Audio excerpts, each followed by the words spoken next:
अस्सलाम वालेकुम। उम्मीद है कि आप दोस्त सब खैरियत से होंगे और अल्हम्दुलिल्लाह आप दोस्तों की दुआओं से मैं भी खैरियत से हूँ। वीडियो का जो टाइटल है वो आप दोस्तों ने पढ़ा होगा कि मैंने वो क्या था प्रोग्राम छोड़ दिया है। जी हाँ, मैंने प्रोग्राम जो है जी वो छोड़ दिया है। क्या वजह बनी है, आखिर क्या हुआ ऐसी क्यों नौबत आई कि मुझे प्रोग्राम छोड़ना पड़ा।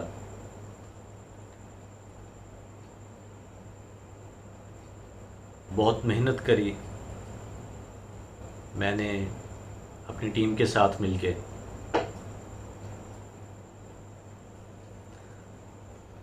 लेकिन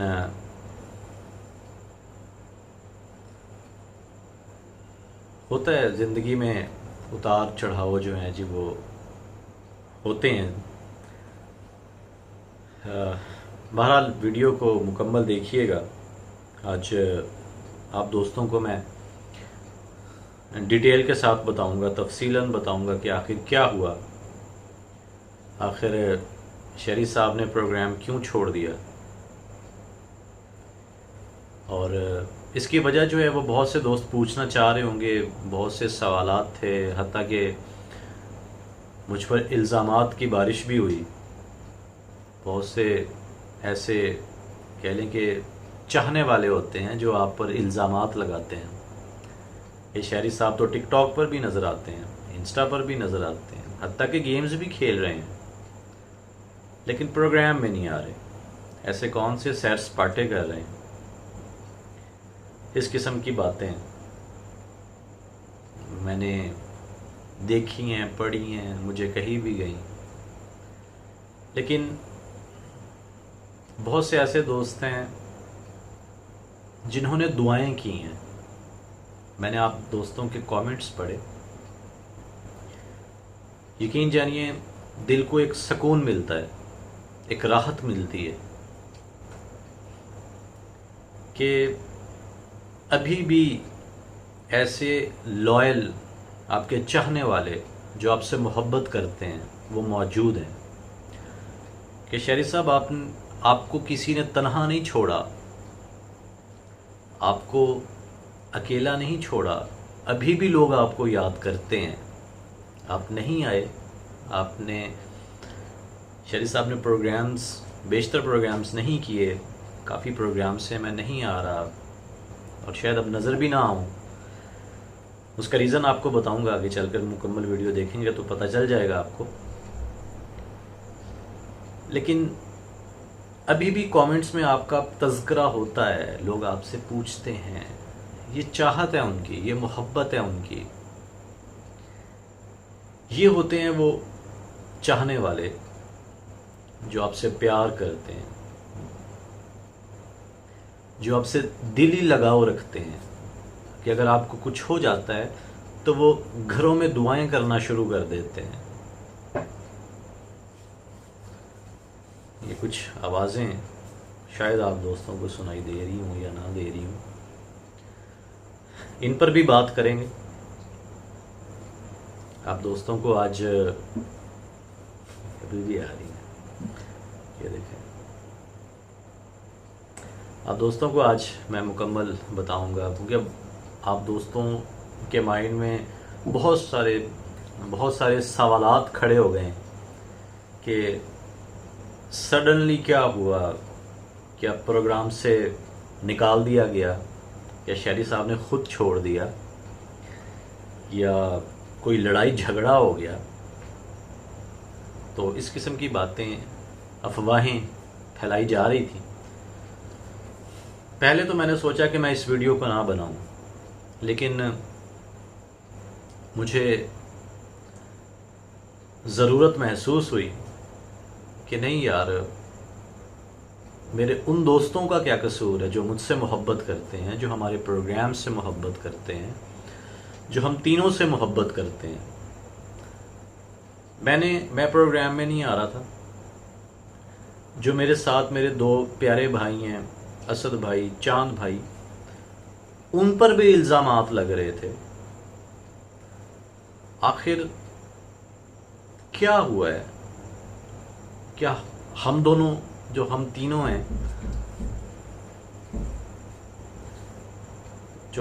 हैं, उनके बीच कुछ ऐसा लड़ाई झगड़ा हुआ है या क्या हुआ है? तो आज इन्हीं चीज़ों को मैंने क्लियर करने के लिए आज मैं ये वीडियो बना रहा हूँ, ताकि आप दोस्तों को बताऊँ मैं। पहली बात तो मैं आप दोस्तों को ये यहाँ पर मैं क्लियर कर दूं कि मैं वो क्या था प्रोग्राम जो है जी, वो मैं छोड़ चुका हूँ। यह बड़ा मुश्किल होता है कि ये वर्ड्स इस्तेमाल करना कि प्रोग्राम छोड़ चुका हूँ, क्योंकि आप दोस्तों को इल्म होगा कि शुरुआत से लेकर अब तक का जो सफ़र रहा बड़ा प्यारा रहा। यादगार लम्हात थे जो हमेशा मुझे याद रहेंगे।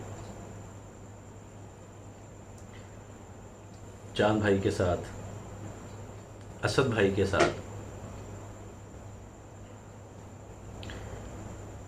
ये वो लम्हात हैं जो मैं ज़िंदगी में कभी नहीं भुला सकता। ये कीमती लम्हात हैं। और फिर आप दोस्तों से मोहब्बत मिली मुझे, आप दोस्तों का प्यार मिला, आप दोस्तों ने एक पहचान दी, अल्लाह पाक का करम हुआ जो मैं ज़िंदगी में कभी नहीं भुला सकता। आप दोस्त, मेरे भाई, ये हमेशा मेरे दिल में रहेंगे।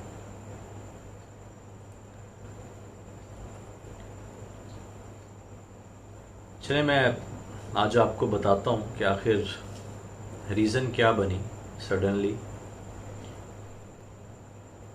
कि मुझे प्रोग्राम छोड़ना पड़ा। और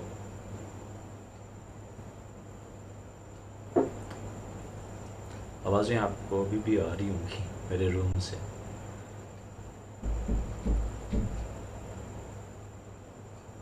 इस किस्म की आवाज़ें जो हैं वो मैं आदी हो चुका हूँ।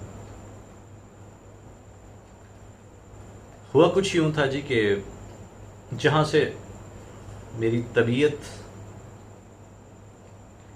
जो है वो ख़राब होना शुरू हुई है, ये मैं अब आपको बताता हूँ जो अंदर की बात है। एक लोकेशन का पता चला था और वो जो लोकेशन थी वो काफ़ी ज़्यादा पुरानी थी, पाकिस्तान और इंडिया के पार्टीशन से भी पहले की। और बताया ये गया था कि ये तकरीबन 100 साल से ज़ायद पुरानी ये जगह है और वो एक वाहिद लोकेशन थी।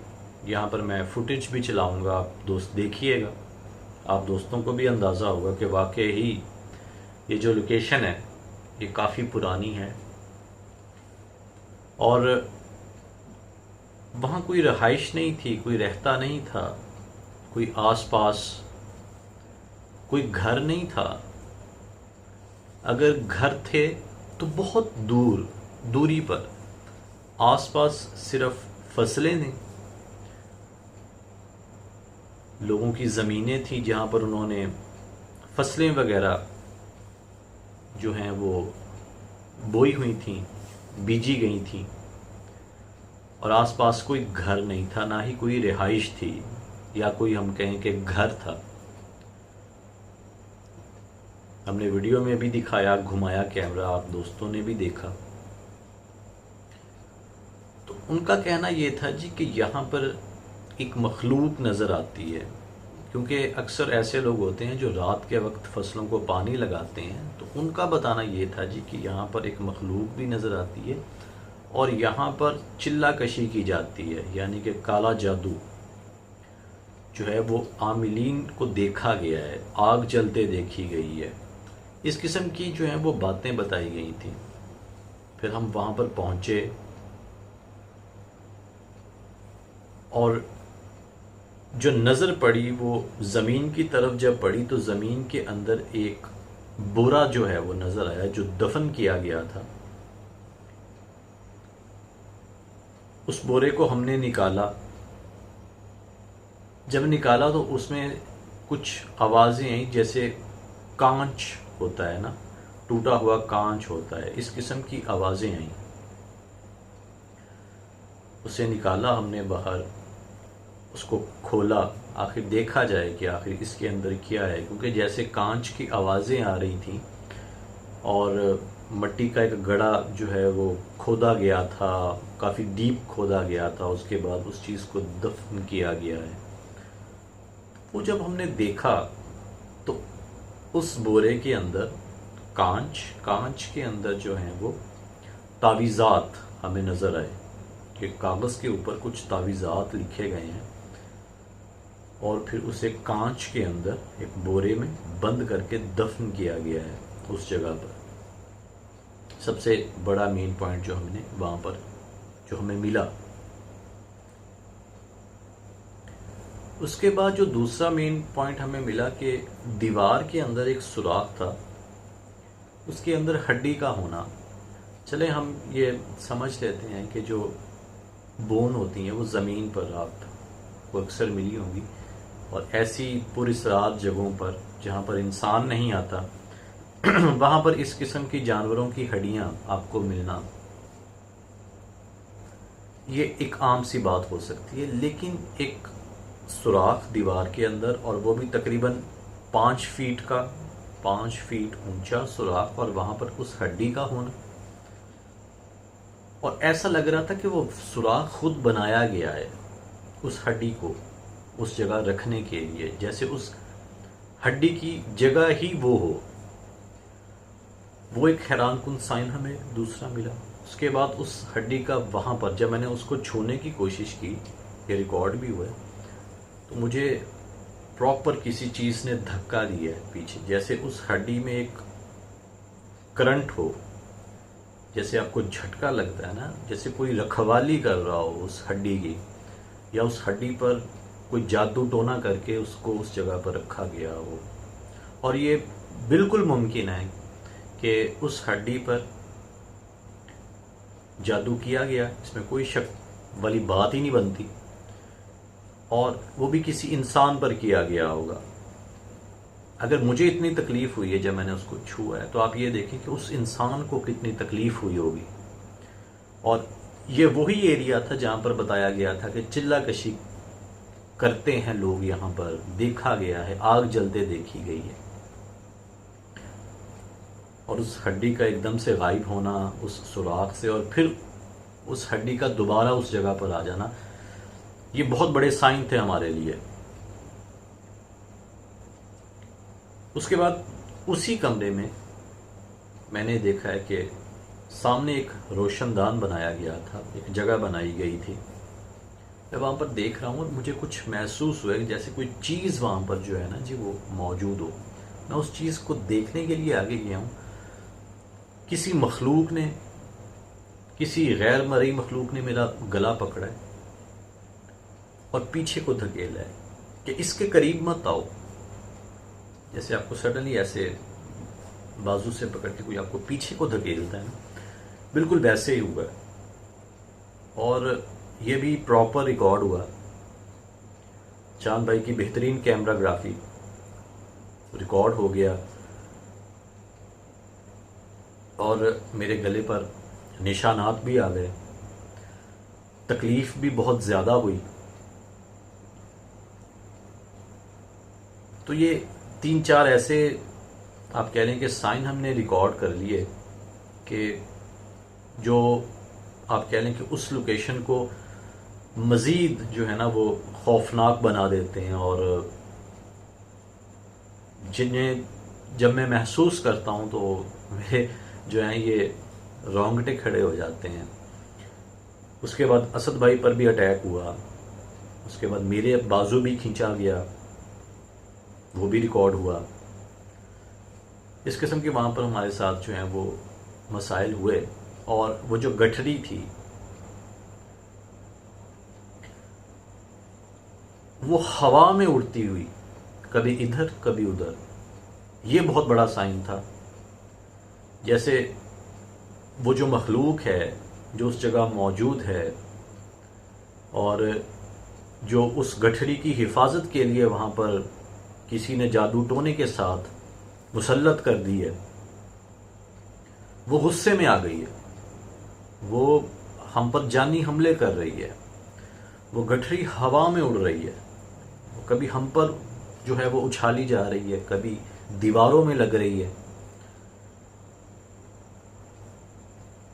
बहरहाल उस लोकेशन से हम जब आए, घर आए, मेरी तबीयत तो वहाँ लोकेशन पर ही ख़राब होना शुरू हो गई थी, जिस्म में दर्दें होना शुरू हो गई थी। ये एक आम सी बात थी मेरे लिए, मुझे पता था इस चीज़ का कि जब इस तरह के अटैक्स होते हैं आप पर और इस तरह की जब भारी जिन्नात वाली लोकेशंस पर आप जाते हैं ना, तो आपके साथ इस तरह के मामलात होते हैं। और दूसरा, आपने हिसार भी नहीं किया होता, तो हिसार करने से ये होता है कि आप बहुत बच जाते हैं, महफूज रहते हैं। आपको 15-20% ही जो है वो आप कह लें कि बर्डन फील करते हैं, या आप कह लें कि अलबत्ता आपकी बचत हो जाती है, आपकी इस तरह की कैफियत नहीं होती। लेकिन हमारा ये है कि हम हिसार के बगैर जाते हैं ताकि आप दोस्तों के लिए साइन रिकॉर्ड करें, और आप दोस्तों के लिए ही रिस्क लेते हैं। ये जो आप देख रहे होते हैं, ये आप दोस्तों के लिए ही हम अपनी जान को जोखिम में डालते हैं। और साइन रिकॉर्ड करते हैं।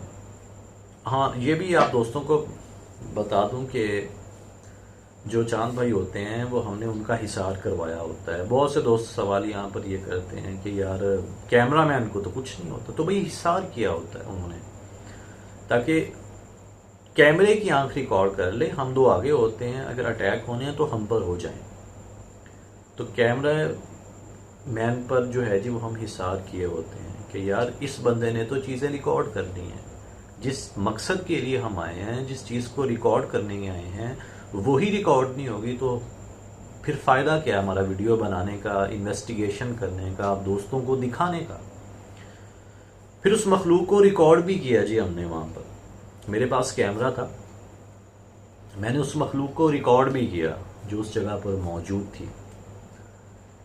एक भयानक चेहरा था, काला स्याह रंग का, जिसका कोई नाक नहीं था, कोई मुंह नहीं था, सिर्फ 2 आंखें थी। वो रिकॉर्ड हुए और वो भी मैं यहाँ फुटेज चलाऊंगा, आप देखिएगा। बहुत ही खौफनाक, दिल दहला देने वाली वो मखलूक थी। बहरहाल मैं घर आया। मेरी आदत है कि जब भी मैं लोकेशन से वापस आता हूँ तो मैं बाथ लेता हूँ। मैंने बाथ लिया जी। तो जब आपकी बॉडी पर जब आप पानी डालते हैं ना, तो अक्सर औकात आपके साथ ऐसा होता है कि जिस जगह जख्म होते हैं ना, वहाँ आपको जलन महसूस होती है, वो चीज़ जलती है, ठीक है, वो दर्द आपको महसूस होता है। मुझे चोटें आई हुई थी, खराशें थी, मेरे बाजुओं पर भी थी, ठीक है, लेकिन वहाँ पर इतनी ज़्यादा मुझे तकलीफ़ नहीं हुई। लेकिन मुझे ना मेरी कमर पर, बैक पर मुझे बहुत ज़्यादा ना जलन महसूस हो रही थी, जैसे मिर्चें नहीं होती, मिर्च डाल दी हो या जख्म पर नमक लगा दिया हो, इस किस्म की तकलीफ हो रही थी। मैंने जल्दी से बात की, मैंने कहा यार आखिर हुआ क्या है। मेरे रूम में ये शीशे लगे हुए हैं यहाँ पर, तो मैं ऐसे ही आया हूँ बाहर, मैंने ऐसे अपनी बैग देखी, आप यकीन जानिए कि कट आए हुए थे, जैसे बिल्कुल बारीक बारीक कट होते ना, ब्लेड के थ्रू आप अपनी कमर पर जो है जी वो ऐसे कट लगाएं, या आप हल्के हल्के कट देते हैं किसी चीज़ पर, ऐसे कट आए हुए मेरी पूरी कमर पे। तो इस चीज़ को मैं बड़ा हैरान हुआ। मैंने कहा यार ये अचानक से कैसे हो गया है सब। उसके बाद फिर मुझे सडनली याद आया, मैंने कहा वो जो एक हमने बोरा निकाला था, बैग था, उसमें कांच था, उसके अंदर तावीज़ात थे, मैंने उसको हाथ भी लगाया, पाँव भी लगाया, मैंने चेक भी किया कहीं, और फिर हिसार भी नहीं, तो कहीं ये उसका इफेक्ट तो नहीं है मुझ पर। बिल्कुल मैं ठीक था, ये उसी चीज़ का जो है ना जी वो असर हुआ मुझ पर। और कमर पर जो है जी वो कट आ जाना। तो आप ये देखें कि वो जो तावीज़ात थे, मैंने तो अभी हाथ लगाया, मेरा ये हाल हो गया। और जिस पर वो किया गया होगा, वो मुझे नहीं लगता कि वो, अल्लाह पाक उसे लंबी उम्र बख्शे, अल्लाह पाक उसे सेहत दें, जिस पर वो किया गया होगा मुझे नहीं लगता कि वो ज़िंदा बचा होगा। ये तो अल्लाह बेहतर जाने। अल्लाह पाक के काम है जी, अल्लाह पाक जिसे चाहे वो ज़िंदगी दे, ये सोने मालिक का काम है जी। बहरहाल उस चीज़ को निकाल देने से ये था कि अगर उस इंसान पर हुआ होगा तो उसका तोड़ जो है वो ख़त्म हो गया होगा, और उसका जो असर है वो मुझ पर जो है वो मुंतकिल हो गया, मुझ पर शिफ्ट हो गया, क्योंकि उस चीज़ को निकालना, उस चीज़ को देखना, खोलना, सारा कुछ तो वो मुझ पर शिफ्ट हो गया था। चलें, एक फ़ायदा हो गया उस इंसान का, उस पे उससे जो अज़ियत थी वो कम हो गई होगी। फिर मैंने पढ़ाई की, पढ़ा हुआ पानी वो मैंने, दम वाला पानी वो मैंने पिया, जो मुझे सूरतें याद थीं जिनका मुझे बताया गया था वो मैंने पढ़ी। तो मेरी तबीयत जो है ना जी वो 2-3 दिन में बेहतर हो गई। उसके बाद फिर मैंने अपनी रूटीन में जो है जी वो प्रोग्राम जो है वो मैं करता रहा। फिर एक लोकेशन थी, ये पहली मैं लोकेशन की बात कर रहा हूँ। फिर एक लोकेशन आई जी, जिसने, मुझे लगता है जी कि आप ये कह सकते हैं कि एक इंसान को तोड़ कर रख देना। ऐसा ही हुआ कि उस चीज़ ने, उस लोकेशन ने जो है ना जी वो, आप कह सकते हैं कि एक कैरियर होता है ना इंसान का, वो ख़त्म कर देना। वो लोकेशन थी जब हमारा एक्सीडेंट हुआ था। आवाज़ें अभी भी आ रही हैं मेरे इस रूम से। ये भी आपको बता दूं कि फुको, ये आपको आगे चल के मैं बताता हूँ।